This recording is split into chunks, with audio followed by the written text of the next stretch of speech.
Muy buenas tardes a todos y bienvenidos. Es un gusto tenerles aquí en nuestro programa Conociendo a nuestro sistema educativo. El día de hoy vamos a estar tocando un tema interesantísimo, el reglamento de la evaluación de los aprendizajes y cómo este se llegó a modificar en el 2018 en vista de las transformaciones curriculares y los nuevos programas de estudio. Para ello estaremos contando con la máster Brenda Madrigal, la máster Tatiana Abarca y la máster Cintia Castillo. Ellas, desde su experiencia y conocimiento, van a estar ayudándonos a poder comprender de una mejor manera el tema que vamos a trabajar el día de hoy. Estimadas profesionales, una pregunta que me surge es solo responsabilidad de la persona docente participar del proceso de evaluación de los aprendizajes? No, como bien lo menciona en el artículo 6 del Reglamento de Evaluación de los Aprendizajes, dice que el proceso de evaluación de los aprendizajes y la implementación del sistema de convivencia estudiantil implica la participación activa y colaboración tanto de la persona estudiante, del personal docente, del director o la directora del centro educativo, del comité de evaluación, del profesional en orientación del centro educativo si lo hubiese, del coordinador del departamento o del nivel y de la persona encargada legal del estudiante. Comprendo, Brenda. Entonces, si la persona administrativa no forma parte del comité de evaluación, como antes lo mencionabas, entonces, ¿cuáles serían los deberes de la persona directora del centro educativo en relación con el reglamento de la evaluación de los aprendizajes? Los deberes del director o directora del centro educativo en relación con el reglamento de evaluación de los aprendizajes lo menciona en el artículo 14. ¿Qué le corresponde? Bueno, le corresponde a analizar con el personal del centro educativo el reglamento, así como aquellos procedimientos particulares establecidos en la normativa interna del centro educativo. B.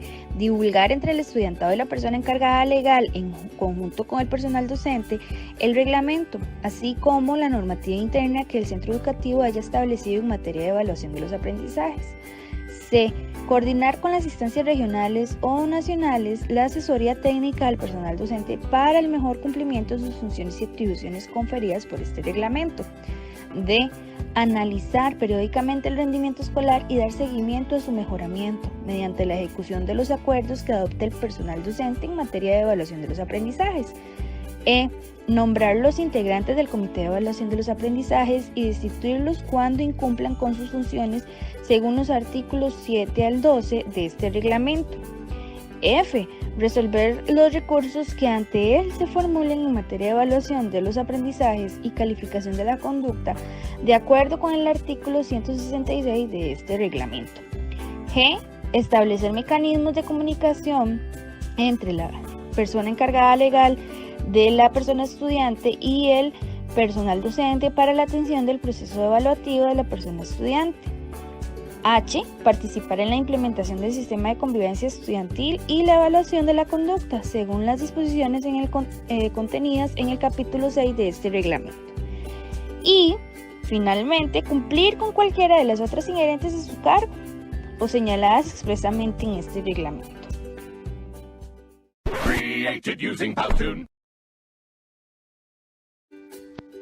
Muy bien, entiendo. Y con respecto a los deberes de la persona docente, ¿qué nos podrías aportar desde lo que dice el reglamento de la evaluación de los aprendizajes? Bueno, con respecto a los deberes de la persona docente en relación con la evaluación de los aprendizajes, el artículo 15 es muy claro, ¿verdad? El personal docente es responsable con esos procesos de aprendizaje en materia de la evaluación de los aprendizajes y hay varios puntos, ¿verdad? Les voy a mencionar algunos que considero son importantes darlos a conocer ahorita en esta entrevista. Entre ellos está, por ejemplo, divulgar en el estudiantado y las personas encargadas legales el presente reglamento, así como la normativa interna que el centro educativo haya establecido en materia de evaluación de los aprendizajes. se le debe dar a conocer a las familias esa normativa, ese reglamento. Comunicar por escrito a las personas estudiantes al inicio y durante el proceso de enseñanza y aprendizajes, aquellos procedimientos que se seguirán en materia de evaluación de los aprendizajes de los componentes de la calificación. Cada docente de materia básica, materias complementarias, es responsable de esto, ¿verdad? Entregar al estudiantado por escrito y en forma detallada, con al menos 8 días naturales, ante la aplicación de la prueba, los aprendizajes esperados, indicadores de planeamiento didáctico, seleccionando para la medición en concordancia con el programa de estudio. Muchas veces esto no se cumple. Elaborar los instrumentos para la evaluación de los aprendizajes, para la recogida de aquella información, ¿verdad? Con lineamientos técnicos establecidos por el Departamento de Evaluación de los Aprendizajes. También, bueno, por supuesto, calificar las pruebas, tareas o proyectos que realice el estudiantado y devolverlas en un tiempo máximo de 8 días hábiles posteriores a su aplicación. A veces pasan 15 días o más y estos no son devueltos a las personas estudiantes. Solicitar, en caso de que lo requiera, asesoría técnica al Comité de Evaluación de los Aprendizajes. También tenemos resolver y comunicar por escrito las resoluciones a las objeciones que le formule el estudiantado o la persona encargada legal con respecto a los componentes de calificación, las pruebas de ampliación y las estrategias de promoción en un plazo no mayor de 3 días posteriores a su recibo. ¿Qué más podemos mencionar por acá? Vamos a ver. Registrar la puntualidad y la asistencia diaria y acumulativa de la persona estudiante. Informar por escrito, según corresponda, al estudiantado mayor de edad o a la persona encargada legal la inasistencia e impuntualidad durante el desarrollo del periodo lectivo. Entregar al comité de evaluación la copia de las pruebas con su respectiva tabla de especificaciones en un plazo de máximo 3 días hábiles posteriores a su aplicación. Muchas veces los comités de evaluación tienen que estar solicitándole eso a las personas docentes porque no lo hacen, ¿verdad? A pesar de que aplicaron una prueba y todo, no tienen pendiente esos días, 3 días hábiles posteriores a la aplicación de la prueba. También dar copia de los instrumentos que utiliza para calificar el trabajo cotidiano, las tareas o el proyecto. Y bueno, como les repito, el artículo 15 es muy claro con respecto a estas funciones o a esos deberes de la persona docente.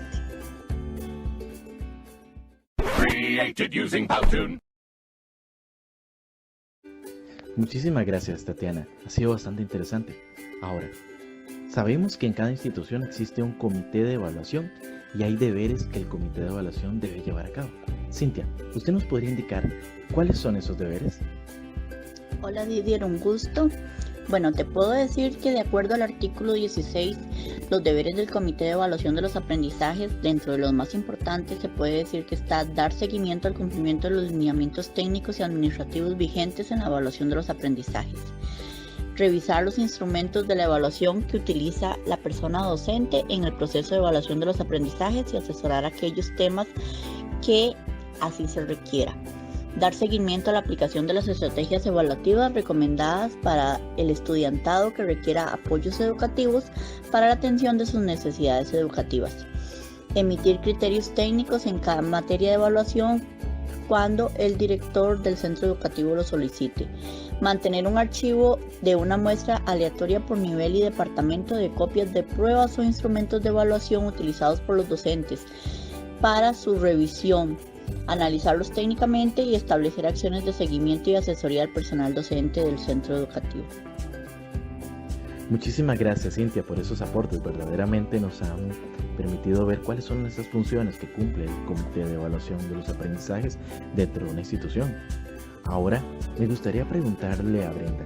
Hace poco hubo una denuncia en derechos estudiantiles por parte de una familia, ya que su hija, a pesar de que tiene un apoyo curricular significativo, tanto la persona docente regular como la del servicio de apoyo educativo no le brindaron los apoyos necesarios.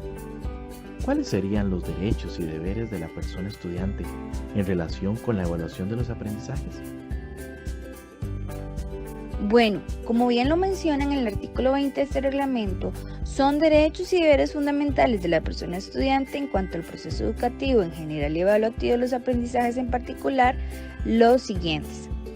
A. El estudiantado goza de los derechos constitucionales y legales correspondientes a toda persona, así como de aquellos derechos particulares que le son reconocidos por la normativa vigente en relación de su condición de estudiante de ser personas menores de edad o de requerir apoyos educativos. B. Ser informado acerca del reglamento de evaluación de los aprendizajes. C. Recibir de la persona docente, funcionarios administrativos, compañeros y compañeras un trato basado en el respeto a su integridad física, emocional y moral, así como a su intimidad y a sus bienes.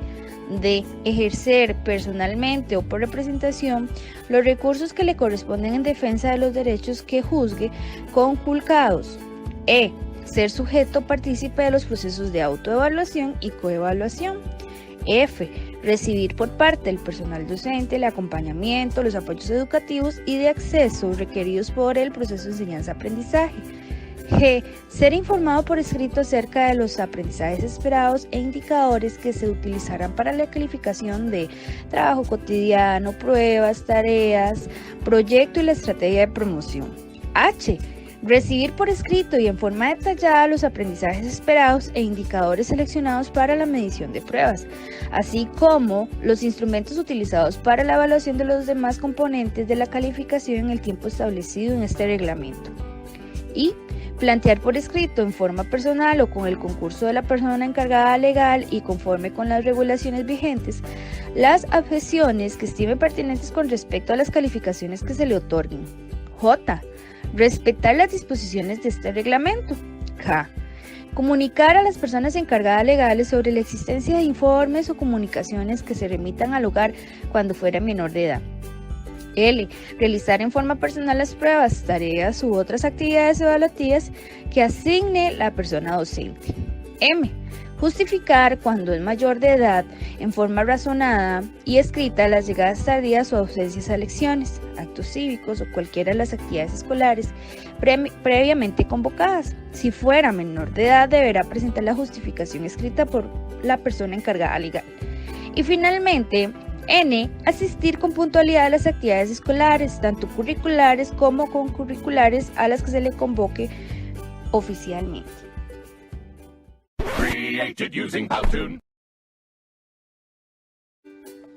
Excelente, qué importante conocer estos datos, ¿verdad? La otra vez que hice una visita en una institución educativa, se expuso el caso de una madre de familia que no apoya a su hija con responsabilidades escolares, ya que es una niña que falta constantemente a clases. Llega con materiales incompletos, calificaciones bajas y no lleva ni siquiera las tareas solicitadas. En este caso, ¿cómo podríamos conocer y reconocer, importante, los derechos y deberes de las familias en los procesos educativos de los niños? Sí, muy lamentable, ¿verdad? Cómo a veces las familias no saben o no quieren, por un asunto sociocultural, ¿verdad? Brindarle el apoyo a sus hijos e hijas, ¿verdad? Que llegan con materiales incompletos, bajas calificaciones, no estudian, en fin, ¿verdad? También el REA en el artículo 21 habla muy clara, ¿verdad?, sobre los derechos y sobre los deberes de la persona encargada legal, de la persona estudiante, ¿verdad?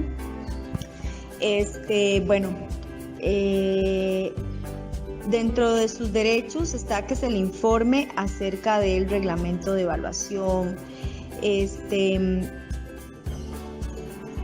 Eso no podemos dejarlo pasar, ¿verdad? El REA, tanto la normativa interna que la institución establezca.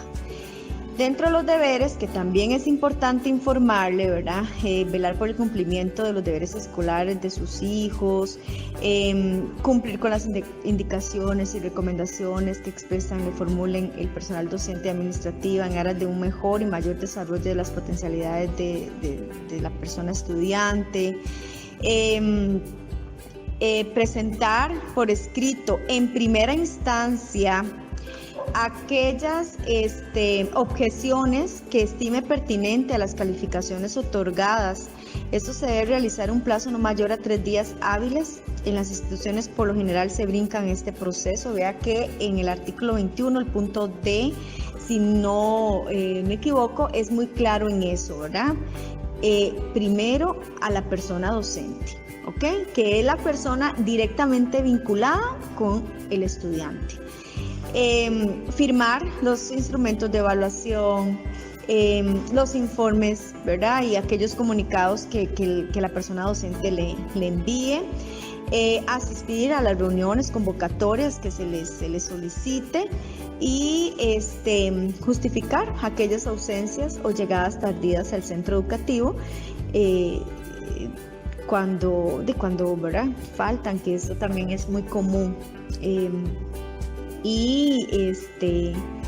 Bueno, creo que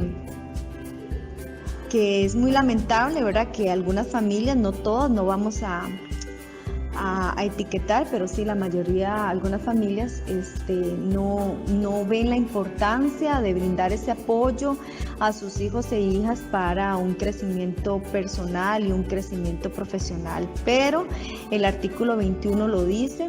También es importante que la normativa interna se desarrolle muy bien, ¿verdad? Con puntos muy claros, específicos para darlos a conocer a las familias.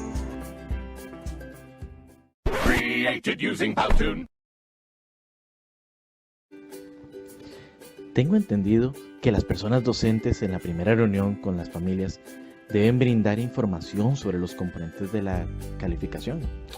¿Podría indicarnos, Brenda, cuáles son esos componentes? Sí, claro, los componentes de la calificación, como lo indica en el artículo 25, se obtienen sumando las calificaciones obtenidas por la persona estudiante de los componentes: trabajo cotidiano, tareas, pruebas, proyecto y asistencia. No podemos olvidar que estos componentes tendrán carácter formativo en el primer año de educación general básica. En el artículo 26 hace mención del trabajo cotidiano, que consiste en las actividades educativas que realiza el estudiantado con la guía y orientación de la persona docente según el planeamiento didáctico y el programa de estudios. Para su calificación se debe utilizar instrumentos técnicamente elaborados en los que se registra información relacionada con el desempeño de la persona estudiante. La misma se recopila en el transcurso del periodo y durante el desarrollo de las lecciones, como parte del proceso de enseñanza-aprendizaje y no como producto. Debe reflejar el avance gradual de la persona estudiante y sus aprendizajes. En el artículo 27 menciona que las tareas son trabajos cortos que se asignan al estudiado con el propósito de reforzar aprendizajes esperados, de acuerdo con la información recopilada durante el trabajo cotidiano. Mediante las tareas, el estudiantado puede repasar o reforzar los aprendizajes esperados, y por ello es indispensable que sean ejecutadas por el estudiantado exclusivamente, para que así pueda fortalecer su propio aprendizaje.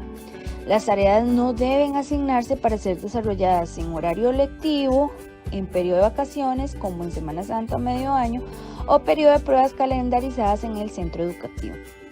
En el artículo 28 nos habla de las pruebas, que son los instrumentos de mediación, cuyo propósito es que el estudiantado demuestre la adquisición de habilidades cognitivas, psicomotoras o lingüísticas.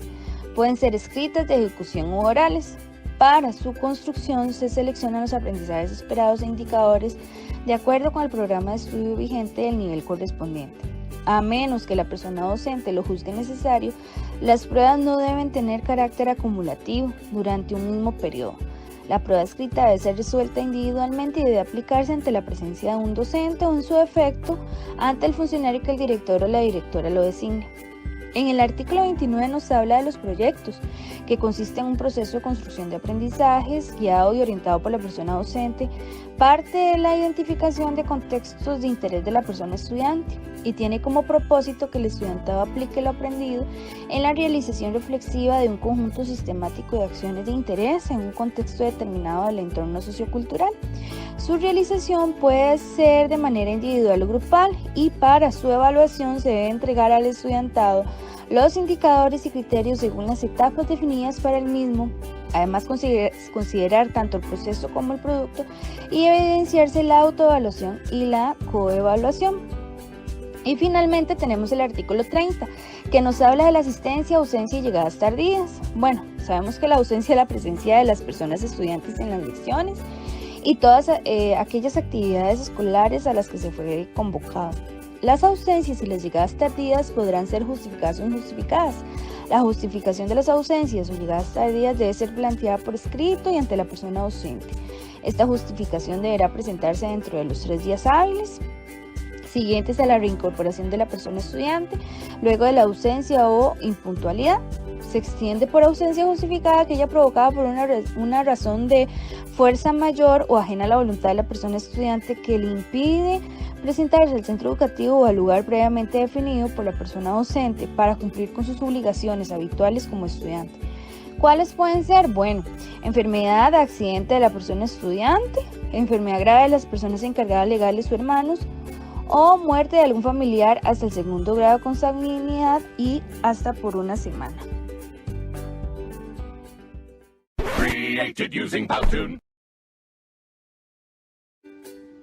¿Por qué en algunos centros educativos se realizan más de 2 pruebas en un mismo día? ¿Eso es permitido? Sí se puede. Este es el artículo 32 que dice aplicación de las pruebas, condiciones de aplicación de las pruebas. Dice así: bajo ninguna circunstancia se podrá aplicar a un estudiante más de 2 pruebas en un mismo día. El tiempo máximo de aplicación será de 2 lecciones para las pruebas ordinarias y de 3 lecciones para las pruebas por suficiencia y ampliación. Sin embargo, se exceptúa de lo anterior a las pruebas que se apliquen al estudiantado que reciban apoyos educativos, cuyo plazo podrá ampliarse hasta 1 lección cuando así lo requieren. Entonces, claro que sí se puede, ¿verdad? No se podrá aplicar más de 2 pruebas en un mismo día. Aquí se tiene que jugar un poco, ¿verdad? En la dinámica institucional, se tiene que jugar un poco con las necesidades educativas, con las habilidades de los estudiantes, ¿verdad? Tal vez no ponerle en un mismo día 2 materias fuertes, matemáticas y estudios sociales o matemáticas y español, ¿verdad? Sino como equiparar eso con las básicas y complementarias. Muchísimas gracias, Tatiana, muy interesante. Eso es un dato que no todos conocen. Y ahora, me gustaría preguntarle a Brenda, ¿nos podrías indicar cuál es el promedio anual mínimo para aprobar cada asignatura? Sí, como lo indica en el artículo 41, promedio anual mínimo para aprobar cada asignatura a partir del 2º año de la persona estudiante de la educación general básica que alcance un promedio ponderado anual igual o superior a 65 tendrá condición de aprobado en la respectiva asignatura o periodo. Excelente, Brenda. Y ahora quisiera preguntarle a Tatiana, ¿puede darme un informe detallado de cómo es la aprobación del año escolar? Sí, con respecto a la aprobación del año escolar, estamos hablando del artículo 44. Es claro cuando dice que el estudiantado de primer año de la educación general básica, del primer periodo del primer nivel del plan de estudios de educación de adultos y del primer semestre del primer nivel del programa de nivelación de aula edad, tendrá aprobado ese nivel educativo siempre que haya asistido al menos el 80% de la totalidad de las lecciones impartidas durante el curso lectivo, periodo o semestre. A partir del 2º año de la educación general básica, el 2º periodo del primer nivel de plan de estudios de educación de adultos y el 2º semestre del primer nivel de programa de nivelación aula edad, el estudiantado que apruebe todas las asignaturas, subáreas, periodos o módulos tendrá derecho a ubicarse en el año escolar, periodo, semestre o nivel inmediato superior respectivo, o bien tendrá derecho a ostentar la condición de egresado al respectivo año escolar, periodo o nivel, según corresponda. He escuchado mucho sobre las pruebas de ampliación. ¿Podría indicarme alguna de ustedes en qué consiste? Con respecto al acceso de las pruebas de ampliación, te puedo decir que en primero y segundo ciclo, a partir del 2º año de la educación general básica, la persona estudiante que obtenga la condición de aplazado puede ir a prueba de ampliación siempre y cuando haya aplazado el 60% o menos de sus materias. Si traspasa este porcentaje, el estudiante no puede acceder a esas pruebas. Lo mismo sucede con el estudiantado de tercer ciclo de la educación general básica o de la educación diversificada. Con respecto al estudiantado del plan de estudios de educación de adultos de primero, segundo y tercer nivel, tiene derecho también a presentar dichas pruebas de ampliación, excepto en el primer periodo del primer nivel. Con respecto a la realización de las pruebas, bueno, pues para que también los estudiantes tengan el derecho de acceder a estas pruebas, tienen que haber asistido regularmente al menos al 80% total de las lecciones impartidas en la respectiva asignatura del año escolar. La calendarización de las pruebas van a ser dos. Una va a ser la primera convocatoria, por así decirlo, va a ser en diciembre, y la segunda convocatoria, si el estudiante no pasa la primera, tiene derecho a hacerla en febrero.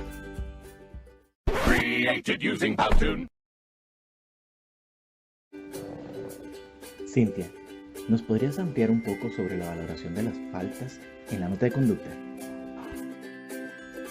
Dentro de las faltas, para el rebajo de puntos en la nota de conducta o acciones correctivas, se basan de la siguiente manera. Bueno, tenemos las faltas muy leves que pueden dar un rebajo de 1 a 5 puntos. Algunas de ellas puede ser el uso incorrecto del uniforme, el uso de accesorios personales no autorizados. Tenemos las faltas leves que puede ser un rebajo de 6 a 10 puntos en total de la nota. Algunas son el uso de cuaderno de comunicaciones para acciones de diferente objetivo, que el cual no fue establecido, no informar a sus padres o encargados sobre la existencia de comunicaciones, interrupciones incorrectas en el proceso de aprendizaje, fuga de lecciones, empleo de vocabulario vulgar o soez, entre otras. Las faltas graves, ya estas tienen un rebajo de 11 a 19 puntos en total.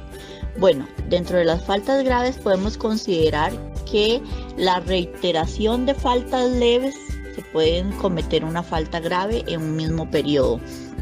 Daño por culpa contra el ornato, equipo o mobiliario, sustracción de bienes del centro educativo, frases o hechos irrespetuosos dichos o cometidos contra el director, personal docente y administrativo de la institución, el uso reiterado de lenguaje o trato irrespetuoso, alterar, falsificar o plagiar pruebas de cualquier tipo, entre otras. Y tenemos las faltas gravísimas, que esas tienen un rebajo de 33 a 45 puntos. ¿Qué podemos considerar como faltas gravísimas? Bueno, podemos considerar la reiteración de un mismo periodo de faltas graves, la destrucción deliberada de bienes en un mismo periodo, la agresión física contra cualquier miembro de la comunidad, ingestión reiterada de bebidas alcohólicas, consumir o portar de manera reiterada drogas ilícitas, distribuir, inducir o facilitar cualquier tipo de drogas, tráfico o divulgación de material contrario a la moral pública, entre otras. También podemos recordar que las faltas, a partir de las faltas graves, para poder hacer el rebajo de puntos se debe hacer el debido proceso, que eso es trabajo en conjunto docente junto con orientador. Excelente con respecto a eso, datos muy interesantes que a cualquier docente nos van a ayudar muchísimo. Vendría la última pregunta. ¿Es suficiente que cada centro educativo se guíe con el REA o hará falta una normativa interna? ¿Qué me dice? No, también existen ciertos reglamentos internos que pueden hacerse junto director en reunión con personal docente y orientación de cada institución. Esta normativa va a ser aprobada internamente por medio de consejo de profesores y de conformidad con las peculiaridades sociales, económicas y culturales de la población a la que se sirve y en acatamiento a las directrices generales emitidas por el Ministerio de Educación Pública. Esta normativa debe hacerse de conocimiento de la persona estudiante y de la persona encargada legal antes de ser aplicada y al inicio de cada curso lectivo. Ya con esto entonces terminaríamos nuestra entrevista del día de hoy. Continúen con nosotros, síganos viéndonos en el próximo capítulo y bendiciones. De nuestra parte, muchísimas gracias. Created using Powtoon.